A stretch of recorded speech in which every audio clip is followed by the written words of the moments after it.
All right, let's talk about the H-1B visa. You've probably heard of it, and you've definitely heard the arguments. It's one of the most talked about, fought over, and frankly, misunderstood parts of U.S. immigration. Is it the secret sauce for American innovation? Or is it a direct threat to the American worker? Let's dive in and see what's really going on here. And right away, you can see the two sides of this fight, clear as day. On one side, you hear things like what Senator Bernie Sanders has said, calling H-1B workers low-wage indentured servants.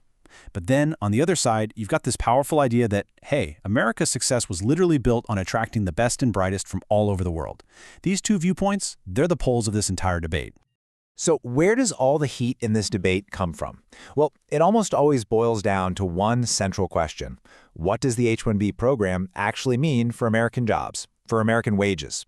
This is where it gets personal, and the stakes feel incredibly high for everyone involved. And this comment, this is the fear right here, in a nutshell. The argument from critics is that the H-1B program isn't really about finding some one-in-a-million talent you can't find in the U.S. Instead, they say it's a tool for companies to replace American workers with cheaper labor. And when you see a big name like Tesla thrown in there, you can see just how real and widespread this accusation feels. And look, it's not just talk on the internet either. According to a report from the Heritage Foundation, there are some pretty specific, documented cases. You've got the University of California, San Francisco, replacing 100 of its IT workers, and then you have these infamous stories from places like Disney and Southern California Edison, where laid-off Americans were apparently required to train the very H-1B workers who were taking their jobs. Another report even found Deloitte was paying its H-1B employees less than Americans in similar roles. And it's not just reports, there's academic research that digs into this. A 2016 study looked at what happens when companies win the H-1B lottery. And what they found was that winning didn't really cause the company to grow its total workforce. Instead, the H-1B hires seemed to just crowd out other workers, suggesting it's more of a one-for-one replacement, not job creation. Okay, so that's a pretty damning case against the program, right? It looks like it's all about replacing workers. But is that the whole story? Because proponents of the H-1B visa say if you just look at it as a simple zero-sum game, one job in, one job out, you are completely missing the big picture. And this is the core of their argument, right here from the U.S. Chamber of Commerce. The idea is that these high-skilled immigrants aren't substitutes who just take an existing job. No, they're complements. They bring in specialized skills that let companies innovate, expand, and, here's the key part, end up creating more jobs for everybody else. Now, check out this data, because it adds a really fascinating wrinkle to the cheap labor argument. If H-1B visas were just depressing wages, you'd expect to see lower salaries in fields that use them a lot, right? But the data shows the complete opposite. U.S.-born IT professionals, a top H-1B field, actually earn a median of 40% more than other professionals. Kind of goes against the grain, doesn't it? And to really hammer this point home, researchers at George Mason University found a direct link. They saw that in cities that get more H-1B visas, more computer-related jobs are actually created for American workers. This is a huge piece of evidence for that complement theory we just talked about, the idea that skilled immigration can be an engine for economic growth. So you can see the economic arguments are just worlds apart. But a lot of the anger, a lot of the frustration, isn't just about jobs. It's aimed at the mechanics of the system itself. A system that, many believe is outdated, totally arbitrary, and just fundamentally broken. And believe me, this is not a new fight. The U.S. has been wrestling with this exact same balance for over a century. You can go all the way back to the 1880s and see laws trying to welcome skilled workers while protecting domestic jobs. The H-1B program we have today, created back in 1990, was just the latest attempt to solve this puzzle. And by 1998, demand was already blowing past the supply cap.